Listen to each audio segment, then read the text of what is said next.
दोस्तों स्टडी 91 के 10 PM show में आप सभी का बहुत बहुत स्वागत है। दोस्तों आज आप सभी के समक्ष एक ऐसे मुद्दे को लेकर हाजिर हूं जहां पर दोस्तों मैं आपको जोड़ना चाहता हूं अपने धार्मिक तथ्यों से, लेकिन उसके साथ ही साथ मैं आपको बताऊंगा उसके वैज्ञानिक कारण। जैसे आपके मन में कई बार ऐसे सवाल आते हैं, सवालों का जवाब आपको नहीं पता लेकिन सवाल पता है, ठीक है। सवाल क्या आता है कि तुलसी की पूजा ही क्यों की जाती है, या पीपल के वृक्ष की ही पूजा क्यों की जाती है, या हवन क्यों किया जाता है, व्रत क्यों रखा जाता है, मंदिर में हम घंटी क्यों बजाते हैं, या फिर माथे पर तिलक क्यों लगाया जाता है, जमीन पर बैठकर भोजन क्यों करना चाहिए। ठीक है, पुरानी परंपरा है, अब तो दोस्तों डाइनिंग टेबल का जमाना आ गया, लेकिन एक चीज हम लोग जानते हैं कि जमीन पर बैठकर ही भोजन करना चाहिए। लेकिन क्यों, कारण क्या है दोस्तों? उत्तर दिशा में सिर करके क्यों नहीं सोना चाहिए, हाथ जोड़कर ही दोस्तों क्यों नमस्ते करना चाहिए। ठीक है, तो इन सारे सवालों का जवाब आज मैं आपको दूंगा, लेकिन सभी के सभी जवाब सिर्फ वैज्ञानिक तरीके से दिए जाएंगे। ये आपके धर्म से जरूर जुड़ी चीजें हैं, लेकिन दोस्तों कारण जो होंगे वो वैज्ञानिक होंगे। ठीक है, तो आपको सारी चीजें पता चलेंगी, बस आप क्लास जो है देखते रहिए। ठीक है, तो पहला सवाल मेरा ये बनता है कि हम पीपल के वृक्ष की पूजा क्यों करते हैं। देखिए, एक बात तो हम बचपन से जानते हैं, हम लोग पढ़े लिखे हैं, जो न पढ़े लिखे हैं वो भी जान जाएं कि दोस्तों वृक्ष जो होते हैं वो ऑक्सीजन देते हैं। ये तो छोटी सी बात है। पूरी बात क्या होती है दोस्तों?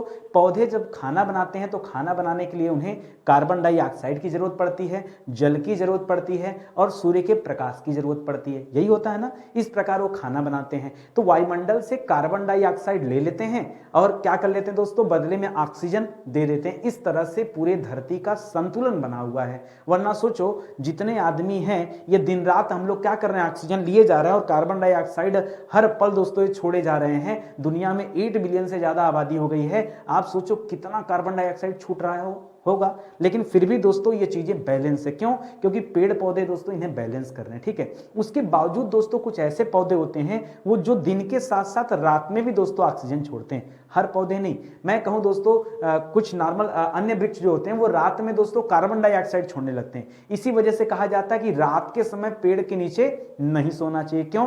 क्योंकि रात में पेड़ कार्बन डाइऑक्साइड छोड़ेंगे और मनुष्य को जिंदा रहने के लिए दोस्तों स्वच्छ ऑक्सीजन की जरूरत पड़ती है। अब अगर कार्बन डाइऑक्साइड के साथ आप जो है मेल मिलाप करेंगे तो किस तरह से वो, जाहिर सी बात, आपके स्वास्थ्य के ऊपर इंपैक्ट डालेगा। ठीक है, तो ये कहा जाता है। लेकिन अगर हम बात करें दोस्तों पीपल के वृक्ष की, तो पीपल का वृक्ष जो होता है ये रात में भी ऑक्सीजन देता है। एक सवाल आप और हमसे कर सकते हैं कि सर बाकी वृक्ष रात में कार्बन डाइऑक्साइड क्यों छोड़ने लगते हैं? तो एक छोटा सा जवाब है दोस्तों, रात में प्रकाश संश्लेषण की क्रिया नहीं होती।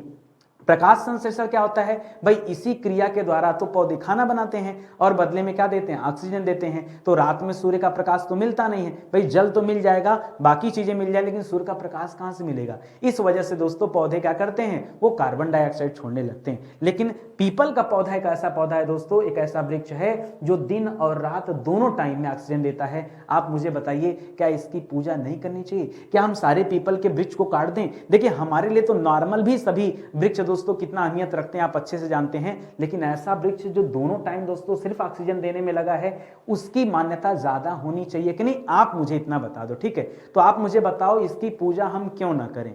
अब आज आप ये चीजें जान गए हैं तो मुझे उम्मीद है कि आगे चल के आप भी पीपल की वृक्ष की पूजा करेंगे या कम से कम उसे कटने से रोकेंगे, इतना तो कर ही सकते हैं। ठीक है, तो ये दोस्तों पूरा का पूरा बात है जो यहाँ पे लिखा गया है। दूसरा सवाल दोस्तों इसी से जोड़ के मैं बताता हूं आपको कि तुलसी का जो पौधा होता है दोस्तों, इसकी पूजा क्यों की जाती है। देखिए, दुनिया में बहुत सारे पेड़ पौधे हैं जो मानव के लिए दोस्तों अच्छे अच्छे जो है चीजें प्रदान करते हैं। जैसे उनसे हमें फल भी मिलते हैं, उनसे हमें फूल भी मिलते हैं, उनकी पत्तियों से दोस्तों तमाम चीज बनती हैं। ठीक है, इस तरह उनके तने से, उनकी लकड़ियां से, मतलब हर तरीके से पेड़ हमारे लिए क्या है, यूजफुल है। लेकिन दोस्तों अगर मैं बात करूं तुलसी के पौधे की, तो तुलसी के पौधे में औषधीय गुण पाया जाता है। ठीक है, देखिए आज ऐसा जमाना आ गया है कि हमारे आसपास मेडिकल स्टोर खुल गए। मान लीजिए, अच्छा आज के लोग बीमार होते हैं क्या? 100 साल, 200 साल, 500 साल, 1000 साल पहले लोग बीमार नहीं होते थे क्या? भाई बीमार तो तब भी होते थे। फिर यार तब पैरासीटामॉल तो नहीं था ना, बगल में मेडिकल स्टोर तो नहीं था ना कि आदमी जाए तुरंत कहते डॉक्टर साहब बहुत बुखार लगाया हुआ है और पेशेंट को क्या दिया जाए, भैया ले जाओ एक पैरासीटामॉल ले आओ। ठीक है, या दर्द निवारक दवाइयां दोस्तों आज जितनी आसानी से हमें मिल जाती हैं, हजारों साल पहले नहीं मिलती थी। तो दोस्तों ये जो तुलसी का पौधा होता था, इसका औषधि गुण होता है। ये भी पौधा ऐसा दोस्तों जो दिन रात दोनों तरफ क्या करता है, हमेशा ऑक्सीजन ही देते रहता है। लेकिन छोटा पौधा है तो कितना ऑक्सीजन दे देगा? ठीक है, तो मुद्दा ऑक्सीजन का नहीं, मुद्दा है कि इसके अंदर औषधि गुण होते हैं, इसके अंदर दोस्तों कहा जाता है कि यह एंटीबैक्टीरियल होता है, ठीक है, यानी बैक्टीरिया को समाप्त कर देता है, एंटी फंगल होता है, एंटीबायोटिक होता है, ठीक है। इसीलिए तो ये अगर हम लेते हैं तुलसी के पत्ते का अगर हम सेवन करना शुरू कर दें तो हमारे शरीर में जो संक्रमण फैलता है वो रुक जाएगा। क्यों? क्योंकि दोस्तों खुद ही बैक्टीरिया से लड़ने का काम करता है। ये ज्वर निवारक भी होता है, यानी अगर किसी को बुखार हो उसको अगर तुलसी का पत्ता खिलाया जाए तो दोस्तों वो जल्द ही बुखार से छुटकारा पा सकता है। या दोस्तों आप आजकल तो जान ही रहे होंगे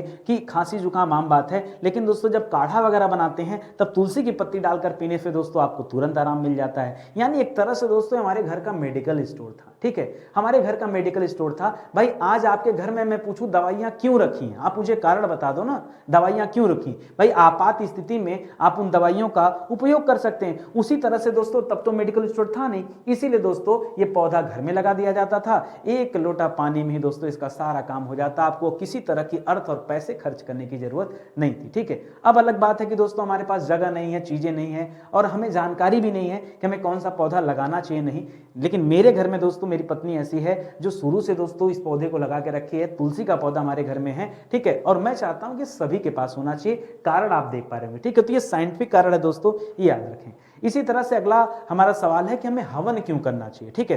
तो हवन करने से आप में से ज्यादातर लोग जानते होंगे कि हवन करने से जो धुआं उड़ता है वो बैक्टीरिया को मार देता है, ठीक है। अब क्वेश्चन करने वाले जो लोग होंगे उनके लिए दोस्तों ये बड़ा डिफिकल्ट काम, कैसे बैक्टीरिया मर जाएगा? हाँ हाँ हाँ भाई कैसे? अरे मार्टिन अगरबत्ती सुलगाने से मच्छर मर सकता है, ठीक है, लेकिन हवन के उठे धुएं से बैक्टीरिया नहीं बचा। नहीं नहीं नहीं नहीं, अरे सर यहां धर्म की बात हो रही है ना, तो हमें मानना ही नहीं है। अरे भैया ऐसा क्यों कर रहे हैं, ठीक है, मानिए ना, पहले समझिए कि होता क्या है। देखिए हवन में कोई ऐसा तो है नहीं कि आप लकड़ी जो है उसमें आग लगा के सुलगा दिए। हवन जहां होता दोस्तों उसमें बहुत सारी सामग्रियां होती, ठीक है, जिसे हव्य सामग्री कहते हैं दोस्तों, वो उसमें डाला जाता है। ये जो घी डाला जाता है ना दोस्तों, वो ऑक्सीकृत होकर दोस्तों वायुमंडल में ऑक्सीजन की मात्रा भी बढ़ा देता है। और उसके बाद दोस्तों बाकी के जो जो पदार्थ डाले जाते हैं उसमें, उन पदार्थों को जब जलाया जाता है तो उनके मिश्रण से जो धुआं उड़ता है वो धुआं दोस्तों बैक्टीरिया को तो समाप्ति करता है, वायरस को भी समाप्त कर देता है। इसी तरह से दोस्तों जो छोटे छोटे कीट पतंगे होते हैं दोस्तों, वो भी दोस्तों उसमें जल करके नष्ट हो जाते हैं या उसके धुएं के प्रकोप से दोस्तों दूर भाग जाते हैं। तो एक तरह से घर में सकारात्मक ऊर्जा का संचार होता है, नकारात्मक जो ऊर्जा है, निगेटिव एनर्जी जो है दोस्तों, वो हमारे यहां से भाग जाती हैं। तो आप मुझे बताओ ये हवन क्यों न किया जाए, है कि नहीं? ये सारे तथ्य समझ में आ रहे हैं ना, यही सारी बातें दोस्तों यहाँ पे लिखा हुआ। अच्छा मैं अगर आपसे कहूं दोस्तों कि ये शोध भी किया गया है, और ये शोध किसने किया दोस्तों? तो राष्ट्रीय वनस्पति अनुसंधान संस्थान, इसने कहा दोस्तों हवन के धुएं से लगभग 94%, 100% तो नहीं कर सकते, 94% हानिकारक जीवाणु क्या हो जाते हैं दोस्तों? नष्ट हो जाते हैं। ये शोध भी किया गया। भाई ये मैं नहीं बता रहा, ये विज्ञान बता रहा है कि हाँ हवन किया जाता था तो हवन अच्छे के लिए होता था, ठीक है। बातें समझ में आ रही है ना, तो ये जरूरी है, इनको समझिए। इसी तरह से अगला सवाल दोस्तों, हमें व्रत क्यों रखना चाहिए? देखिए व्रत रखने वाले आज के समय में दो तरह के लोग हैं। एक लोग तो व्रत इसलिए रखते हैं, व्रत को आप धर्म से जोड़ के मत देखिए, ना ना, आज हम धर्म पे चर्चा नहीं कर रहे हैं, आज हम विज्ञान पे चर्चा करें, ठीक है। तो दोस्तों दो तरह के लोग होते हैं। पहला वो व्यक्ति जो जब व्रत रहता है व्यक्ति तो कम से कम आहार लेने की कोशिश करता है। दूसरा मेरे तरह का व्यक्ति, ठीक है, मैं झूठ नहीं बोलूंगा, लेकिन जब व्रत आता है तो मेरा दिन अच्छा हो जाता है। क्यों?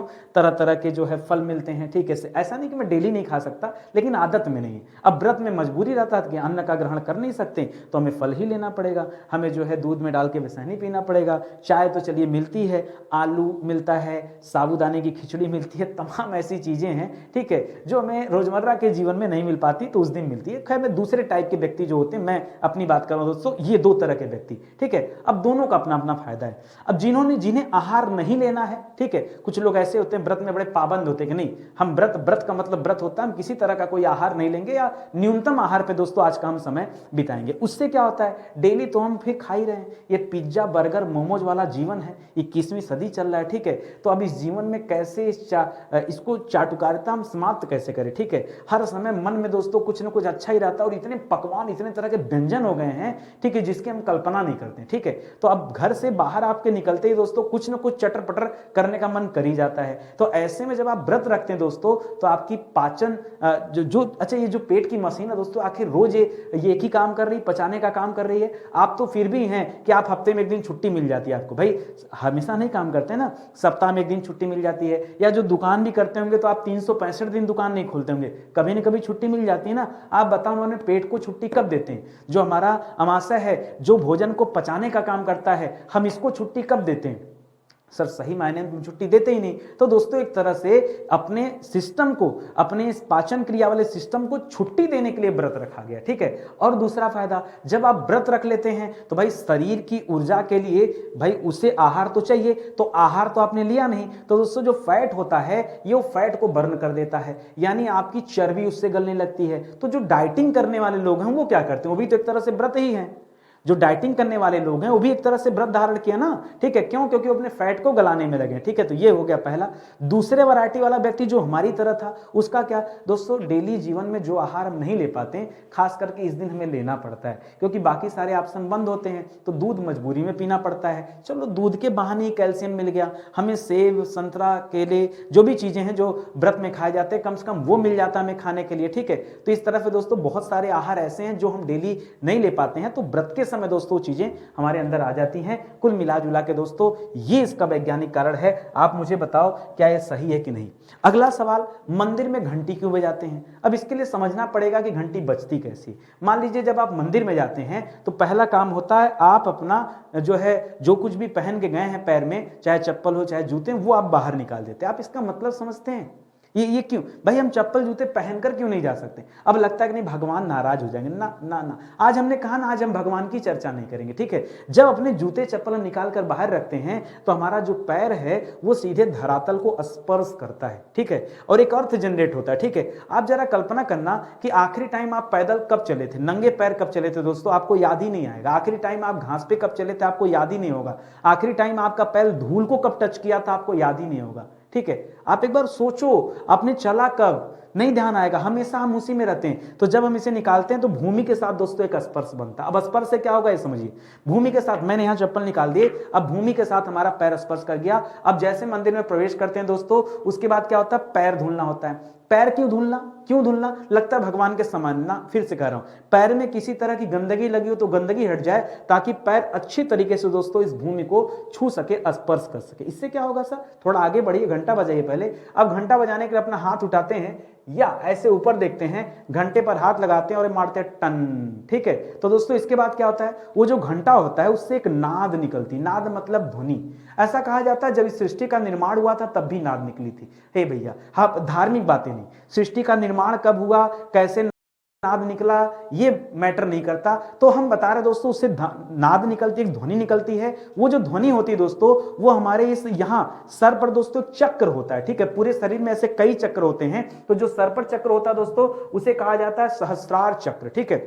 ये सहस्त्रार चक्र पर वो जो नाद पड़ता है ना, तो दोस्तों हमारा ब्रह्मरंध्र जो है जाग जाता है। ये ब्रह्मरंध्र जब जागता है ना तो हमें एकाग्रता मिलती है। हम जिस ध्येय से आए हैं वो ध्येय हमें दिखाई पड़ता है, जिस उद्देश्य से हम गए हैं वो मतलब मन और चित्त एकदम शांत हो जाएगा एकाग्र करने के लिए। कभी दोस्तों आप गूगल मैप कीजिए, आप मस्तिष्क का फोटो देखेंगे तो मस्तिष्क हमेशा दो भागों में बटा होता है, बायां और दायां, ठीक है। तो दोस्तों दोनों भागों को ये जो नाद निकलती है संतुलित करने का काम करती है, नियंत्रित करने का काम करती है। वो तथ्य भी दोस्तों लिखा हुआ है यहाँ पर, तो ये चीजें आप देख सकते हैं। ये ध्वनि जो निकलती है आप देखते होंगे ये इको साउंड जनरेट करता है, ऐसा नहीं टन से बोल के हट जाए, एक इको टन, एक इको जनरेट करता है। ये ध्वनि लगभग 10 सेकंड तक दोस्तों हमारे इस मस्तिष्क पर जोर डालती है ताकि ये चीजें बैलेंस हो जाएं। तो ये सब साइंटिफिक तरीका दोस्तों, ये वैज्ञानिकों ने इसे माना है, क्या ऐसा होना चाहिए, ठीक है। हालांकि घंटियां भी कई तरह की होती हैं। जो घंटी हम लोग घर में हाथ में लेकर बजाते हैं उसे गरुड़ घंटी कहते हैं, उसके ऊपर देखिए गरुड़ देव बैठे होते हैं, ठीक है। ऐसे अलग अलग घंटियां होती हैं, उनके बारे में हम चर्चा बाद में करेंगे। अगला पॉइंट है दोस्तों, हम नमस्ते क्यों करते हैं। देखिए अब तो ऐसे जय श्री राम, ठीक है, एक नमस्ते ऐसे हो गया, ठीक है। तो ये वाला नमस्ते नहीं, नमस्ते मतलब क्या है, जैसे नमस्ते मैं प्रतिदिन आपको करता हूं, मैं आप देखिए कभी मेरा कोई भी वीडियो खोल के देखिए, 5 साल से दोस्तों आपको पढ़ा रहा हूं, 5 साल से पढ़ा रहा हूं, और 5-6 साल में दोस्तों जितने वीडियोज मेरे हैं कहीं भी देख लीजिए, हमेशा मेरा जब भी मैं सामने आया हूं दोस्तों, तब मैं दोस्तों स्टडी 91 पर आप सभी का बहुत बहुत स्वागत करता हूं, ये हाथ में जोड़ता हूं, ठीक है। ये शुरू से मेरी आदत रही दोस्तों नमस्ते करने की। ये नमस्ते क्या है, अगर 2-4 बातें हम साइड में रख दें, और मैं आपको बताऊं दोस्तों, हर व्यक्ति के शरीर में आत्मा होता है, आप मानते हैं कि नहीं? हाँ सर, आत्मा तो मेरे अंदर भी, आपके अंदर भी, ठीक है। आत्मा ही परमात्मा होती है, आप जानते हैं कि नहीं? सर सुना हूं लेकिन पता नहीं परमात्मा होती परमात्मा, देखिए आप परमात्मा को पता नहीं कि ईश्वर समझ जाते, ईश्वर मतलब मैजिक जिसके पास 4 हाथ हो या फिर अनेक प्रकार के शस्त्र हो, ऐसा नहीं। परमात्मा मतलब परमात्मा, परम मतलब जो आत्मा महान है, जो समाज के लिए, जो लोगों के लिए अच्छा काम करे, हम उस वाली आत्मा की बात करते हैं। मतलब जिस आत्मा के अंदर बुराई नहीं, जिस आत्मा के अंदर अच्छाई भरी हो, हम उस आत्मा की बात करते हैं। मुद्दा यह है कि जब हम किसी के सामने जानते हैं, हमें पता कैसे चलेगा कि आत्मा बुरी है या आत्मा अच्छी है? हम कह रहे हैं आपको जानने की जरूरत क्या है कि सामने वाला व्यक्ति अच्छा या बुरा है। मैं आपको पढ़ाता हूं तो मैं जानने का प्रयास कर रहा हूं। मेरा फर्ज बनता है कि मैं आपकी आत्मा को प्रणाम करूं, ठीक है। एक आत्मा जब दूसरे आत्मा से मिलती है तो उसका अभिवादन करती है, ठीक है। उस अभिवादन के लिए दोस्तों ये हाथ जोड़कर प्रणाम किया जाता है। सर हाथ जोड़कर ही क्यों? ऐसे उल्टा कर लेते हैं ना सर, ऐसे कर लेते प्रणाम, ऐसे कर लेते प्रणाम, ठीक है, कुछ और तरीके से कर लेते प्रणाम, ठीक है। फिर हाथ ही क्यों जोड़ना? हाथ को जोड़ने से दोस्तों ये दोनों हथेली आपस में स्पर्श करती हैं और एक दबाव बनता है, ठीक है। अच्छा अब सर फिर आप जबरदस्ती का साइन से जोड़ रहे हैं। अच्छा रुको, 1 मिनट की साइन साइड में रखो। अगर दोस्तों हम एक्यूप्रेशर के बारे में जानते होंगे तो हमें पता होगा दोस्तों पूरे शरीर का एक्यूप्रेशर हमारे हाथ से हो जाता है, ठीक है। सर दर्द करता हो तो यहां दबाइए, कमर दर्द करता हो तो यहां अच्छा मतलब हाथ में दबा दबा के एक्यूप्रेशर होता है। और मैं कह रहा हूं हाथ स्पर्श करने से ये एक्यूप्रेशर होता है, तब नहीं मानना है। ये तो वही वाली बात होगी ना कि मार्टिन वाली अगरबत्ती से, मैक्सो वाली अगरबत्ती से मच्छर मर जाता है और हवन से निकले हुए धुएं से बैक्टीरिया नहीं मरेगा। ए भाई काहे का जबरदस्ती कर रहे हैं, ठीक है। इससे दोस्तों एक एक्यूप्रेशर जनरेट होता है और ये हमारे मस्तिष्क को क्या करता है दोस्तों, एक जो है संदेश भेजता है। वो संदेश किस मामले में होता है दोस्तों? सामने वाले को अपने ध्यान में लाने के लिए और जो है अपनी बातें प्रस्तुत करने के लिए, किस तरह से, किस स्वभाव में चीजें वहां प्रेजेंट की जाए, इसके लिए। और ये हमारे शरीर के सभी जरूरी अंगों को जागृत कर देता है, कान को, नाक को, आंख को, हर चीज। अब सोचिए मैं करूं नमस्ते, इधर बोलूं उधर, भैया नमस्ते, ये तो फोटो वाली मुद्रा होगी, ठीक है, ये फोटो वाली होगी, ठीक है। जब किसी को नमस्ते करेंगे तो आपको ध्यान देना पड़ेगा, आई कांटेक्ट मिलाना पड़ेगा, यानी हर एक चीजें जागृत हो जाती हैं, ठीक है। तो ये बात है दोस्तों नमस्ते के लिए, ठीक है। आगे आता है दोस्तों माथे पर तिलक क्यों लगाते हैं, ठीक है। अच्छा एक कहानी में बताऊं, हम कह रहे हैं तिलक यहीं क्यों लगाना, यहां लगा लेते तिलक, यहां लगा देते तिलक, यहां लगा देते, यहां लगा देते, यहीं क्यों लगाना भाई?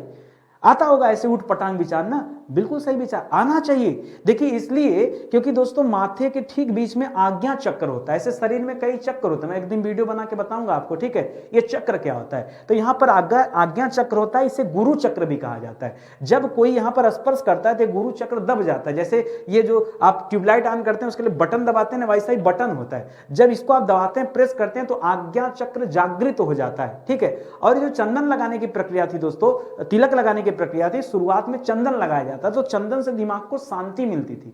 आज भी दोस्तों कभी आप जो है चंदन का लेप यहां लगा लीजिए, देखिए दिमाग कितना शांत होता है, आप ट्राई करके देख सकते हैं। और भी दोस्तों इसके कारण है। तो दोस्तों इससे आज्ञा चक्र जागृत हो जाता था और आज्ञा चक्र के जागृत होने के कारण शरीर में ऊर्जा का संचार तेजी से होने लगता है, ठीक है। और व्यक्ति के अंदर दोस्तों जब ऊर्जा का संचार तेजी से होगा तो ज्यादा व्यक्ति एकाग्र होगा, ज्यादा चीजों को ज्यादा समय के लिए याद रख पाएगा, लोगों पर अपनी जो है प्रतिभा का छाप छोड़ पाएगा। जो व्यक्ति तिलक लगाया होता है ना, लोग उसकी तरफ आकर्षित होते हैं और इससे दोस्तों जो चेहरे की मांसपेशियां होती हैं, इनके एक एक नसों में दोस्तों संचार जागृत हो जाता है, ठीक है। ये आप तथ्य समझिएगा। तो ये दोस्तों पूरा का पूरा कारण होता है, इसको आप ध्यान में रखिएगा, ठीक है। इसी तरह से एक और सवाल आता है कि सर जमीन पर बैठकर भोजन क्यों करना चाहिए? हम कह रहे हैं छोड़ो जमीन पर, आज हम टेबल पे बैठ के भोजन कर लेते हैं। टेबल भी छोड़ो, हम खड़े खड़े खाना खा लेते हैं। होता क्या दोस्तों, जब आप खड़े खड़े खाना खाते हैं मतलब बफर सिस्टम, ठीक है, बफर सिस्टम, ठीक है। बफर के एक तरह से बोफैलो सिस्टम आप उसे कह सकते हैं। बोफैलो जैसे भैंस टहल टहल के खाना खाती है ना, वैसे ही दोस्तों इंसान क्या करता है, टहल टहल के खाना खाता है। जब व्यक्ति खड़े होकर खाना खाता है उसे ये नहीं पता चलता है कि भाई हमारा पेट भर गया कि नहीं भर गया। क्यों? खड़े वाली मुद्रा। अच्छा आपके साथ कभी मान लो आप जमीन पर बैठ के खाना खा रहे हो और 2 रोटी ज्यादा हो गई हो, तो दोस्तों कभी कभी ऐसा होता है ना कि भाई उठ के खड़े हो जाओ तो थोड़ा सा जो है ये जो खाना वाना ये आगे बढ़ जाए। ऐसा हम लोग अपने में बातचीत करते हैं, बस आज अपने वाली बातचीत करना है, ठीक है। तो ये खाना वाना दोस्तों आगे बढ़ जाता है और आगे बढ़ने से थोड़ा राहत मिल जाता है, तो बची हुई 2 रोटी दोस्तों अंदर चली जाती है। ऐसे ही कुछ होता है ना। खड़े होकर जब व्यक्ति खाना खाता है तो उसे पता नहीं चल पाता है कि वो कम खा रहा है कि ज्यादा खा पा रहा है, इसीलिए दोस्तों उसे ओवर ईटिंग हो जाती है। बारात में जाइए, बफर सिस्टम लगा हो, खाना ज्यादा हो जाएगा, रात को अपच हो जाता है, लगता है यार खूब बढ़िया खाना खाने के बाद भी वही अपच, कच्ची ढिकार, उल्टी कर दो। मतलब क्या है भाई, मतलब क्या है, ठीक है। दूसरी बात आती है बैठकर खाना खाना, कुर्सी पर बैठ खाना, डाइनिंग टेबल पर बैठ खाना, ठीक है। तो दोस्तों जब डाइनिंग टेबल पर हम बैठ के खाना खाते हैं उस केस में क्या होता है कि खाना जो है हमारे ठीक सामने होता है, ऐसे सामने होता है दोस्तों। तो उसकी वजह से दोस्तों पेट के पाचन शक्ति पर जो असर पड़ना चाहिए वो कम पड़ता है। क्यों कम पड़ता है सर? आइए एक बार जमीन पर बैठ जाते हैं ना। मान लीजिए कोई व्यक्ति जमीन पर बैठ गया और खाना ऐसे सामने है, खाना खाने के लिए हर एक बार दोस्तों उसे झुकना पड़ेगा, हर एक बार उसे झुकना पड़ेगा, हर एक कवर के लिए उसे झुकना पड़ेगा। आप ऐसे रहिए उसे उठा खाई कैसे करेंगे? ऐसे ऐसे करेंगे? कंप्यूटर हो गया, रोबोट हो गया? अरे भाई थोड़ा तो झुकाव करना पड़ेगा ना। जब आप झुकते हैं तो इससे दोस्तों क्या होता है, एक तरह की एक्सरसाइज होती है। और दोस्तों जो बैठकर खाने वाली बात है ना, वो पलथी मारकर खाने की बात कही गई, ठीक है। पलथी मारकर खाने से दोस्तों जो पैर होता है जब पलथी मार लेता है तो हमारे हृदय में जो ब्लड प्रेशर होता है दोस्तों वो नियंत्रित हो जाता है। वो नियंत्रित हो जाता है तो दोस्तों बहुत शांति से व्यक्ति खाना खाता है। तो दोस्तों जब व्यक्ति शांति से एकाग्रचित होकर खाना खाता है तो उससे व्यक्ति मोटापा का शिकार नहीं होता। अब आप कहेंगे सर जबरदस्ती ले जाके, मैं जबरदस्ती नहीं जोड़ रहा हूं, मैं वैज्ञानिक तरीके से चीजों को बता रहा हूं। जब से व्यक्ति टेबल कुर्सी खड़े होकर खाना शुरू कर दिया, व्यक्ति मोटापे का शिकार हो गया। जो मोटापे का शिकार हो जमीन पर बैठकर खाना खाना शुरू कर दे, चीजें सही ना हो जाए तो बताइएगा, या मैं कहता हूं अलग से गूगल सर्च करके एक बार फिर से पढ़ लीजिए। मेरी बातों पर भरोसा नहीं तो एक बार शोध तो आप खुद से भी कर सकते हैं ना, वैसे भी बहुत सारे लोग शोध करते ही होंगे, ठीक है। तो समझिएगा दोस्तों आगे पीछे होने से क्या होता है, पेट की मांसपेशियों की कसरत हो जाती है। इससे पेट के अंदर जो एसिड है दोस्तों प्रॉपर तरीके से बनता है, ठीक है। किस कवर को पचाने के लिए, किस खाने को पचाने के लिए कितने एसिड की आवश्यकता है वो दोस्तों अच्छे से पाता है। इस अवस्था में मांसपेशियों की स्ट्रेचिंग बराबर होती रहती है। स्ट्रेचिंग होने की वजह से शरीर में लचीलापन बना रहता है। हमेशा शरीर क्या होता है दोस्तों, फ्लेक्सिबल बना रहता है। इतना ही नहीं दोस्तों, और भी चीजें बताता हूं दोस्तों, याद रखेगा। जमीन पर बैठ के खाने से वजन घटाने में मदद मिलती है। मैंने कहा ना मोटापा घटाने में दोस्तों मदद मिलती है। सुखासन, सुखासन किसे कहते हैं, वही पलथी मारकर खाने को ही दोस्तों सुखासन कहते हैं। तो पलथी मारकर जब आप बैठते हैं तो दिमाग केंद्रित होता है और सक्रिय रहता है। नर्वस सिस्टम पेट भरने का सिग्नल अपने समय पर दे देता है। जैसे आप खड़े होकर खा रहे थे तो ओवर ईटिंग का शिकार हो गए, लेकिन यहां पर ऐसा नहीं होता है, ठीक है। इससे आप ओवर डाइट से बच जाते हैं और अपने वजन को भी नियंत्रित कर पाते हैं। ऐसे में दोस्तों मानव विज्ञान मानता है दोस्तों, या वैज्ञानिक मानते हैं कि दोस्तों खड़े होकर या कुर्सी पर बैठकर खाने वाले की अपेक्षा जो जमीन पर बैठकर खाते हैं उनका जीवन काल 6.5 गुना अधिक होता है। मजाक कर दिया सर, 1 साल जीने वाला आदमी 6.5 साल जिएगा केवल जमीन पे बैठ के खाना खाने से? अरे हम अपनी तबीयत काहे खराब कर रहे हैं, हम अपना उम्र घटा रहे हैं ऊपर बैठ के। हम जय ऊपर खाएंगे वही वही उम्र घटती चली जाएगी, ठीक है। जमीन पर बैठ कर खाना सीखिए। आप भी गूगल सर्च कीजिए, जानिए इन सब तथ्यों के बारे में, ठीक है। आगे बढ़िए दोस्तों। करा उत्तर सिर करके नहीं सोना चाहिए। अब 2 मामला होता है, एक तो उत्तर सिर की बात आती है, दूसरा दक्षिण पैर की बात आती है। एक ही बात है भाई, चाहे दक्षिण की तरफ पैर करोगे तब भी उत्तर की तरफ सिर हो जाएगा ना, एक ही बात है दोनों ना। समझिएगा ऐसे नहीं सोना चाहिए। क्यों दोस्तों, आप सभी जानते हैं कंपास तो चलाए होंगे, कंपास होगा ना आपके, ठीक है। अब कंपास हमेशा दोस्तों कोई उसके अंदर कुछ होता तो नहीं है, लेकिन दोस्तों कंपास हमेशा उत्तर दिशा की तरफ इंगित करता है कि उत्तर दिशा किधर है। अब ऐसा क्यों होता है दोस्तों? ऐसा इसलिए होता है कि उत्तर दिशा में दोस्तों चुंबकीय शक्तियां पाई जाती हैं। तो जब आप अपना सर दोस्तों उत्तर दिशा में करके सोते हैं तो चुंबकीय शक्तियां जो होती है, जो चुंबकीय तरंगे होती हैं, वो आपके मस्तिष्क पर जो चक्र है, बताना पड़ेगा आप चक्र के बारे में, ठीक है। मैं कोई लेक्चर प्लान करता हूं चक्र पर और बताता हूं कि इस चक्र के माध्यम से होता क्या क्या है। एक एक चक्र दोस्तों उसके अंदर हजारों बीमारियां हैं। उस चक्र के साथ अगर आपने खिलवाड़ किया तो अनेक बीमारियां पैदा हो जाएंगी। ये चक्र ही डिसाइड कर देता है, ठीक है। उसके लिए आपको किसी डॉक्टर से जानने की जरूरत नहीं है, ठीक है। हालांकि डॉक्टर, अब ऐसा नहीं है कि नहीं डॉक्टर के पास ना जाइए, अगर हेल्थ का इशू है दोस्तों जाना तो पड़ेगा। मैं कह रहा हूं आप अपने शरीर के बारे में पहले स्वयं जान सकते हैं, उसके लिए किसी डॉक्टर की सहायता नहीं। हाँ, अगर शरीर के साथ छेड़छाड़ कर ही दिए हैं तब तो डॉक्टर के पास जाना ही पड़ेगा, ठीक है। दूसरा कोई रास्ता नहीं, ठीक है। डॉक्टर भगवान नहीं, लेकिन भगवान से कम भी नहीं है, ठीक है। तो आपकी जब हेल्थ जो है जोखिम में होता है, स्वास्थ्य, तो डॉक्टर ही है दोस्तों जो भगवान का रूप लेकर आपको बचाने का काम करता है, ठीक है। लेकिन मैं कह रहा हूं पहले आप शरीर के बारे में स्वयं जानिए, ये मेरा कहने का उद्देश्य है, ठीक है। तो दोस्तों यहाँ पर होता क्या, उत्तर दिशा में सर रखने की वजह से ये जो चुंबकीय तरंगे दोस्तों वो सीधे क्या करती हैं दोस्तों, हमारे सर को प्रभावित करती हैं और सर में मौजूद जो आयरन होता है वो दिमाग की ओर बढ़ने लगता है। अगर वो दिमाग की ओर बढ़ा तो दिमाग में दिमाग संबंधित रोग हो जाएंगे। जैसे आपने एक रोग का नाम सुना होगा दोस्तों, अल्जाइमर। अल्जाइमर रोग में व्यक्ति भूल जाता है उसका नाम क्या है, उसका घर कहाँ है, उसके रिश्तेदार कौन है, उसके माता पिता कौन है, भाई क्या बात कर रहे हैं सर, जिंदगी मतलब क्या रह जाएगा, सब भूल जाएंगे। तो ठीक है, सब भूल जाएगा, सब सब सब, ठीक है, याद रखेंगे। इसी तरह एक रोग होता है पार्किंसन, तो इस तरह की बीमारियों का व्यक्ति शिकार हो जाता है। इसी तरह से दोस्तों एक और सवाल सुनिए, व्यक्ति को सूर्य नमस्कार क्यों करना चाहिए? ये सूर्य नमस्कार वैसे 12 होता है, 12 सूर्य नमस्कार। सर ये 13, 14, 15, 16 क्यों नहीं होता, या 7, 8, 9, 10 क्यों नहीं होता? ठीक है, वैसे तो अगर धर्म से जोड़ूं तो कहा जाता है सूर्य के 12 अलग अलग रूप हैं, उन 12 रूपों को प्रणाम करने के लिए, उन 12 राशियों को प्रणाम करने के लिए जहां पर सूर्य अलग अलग समय में विद्यमान होता है,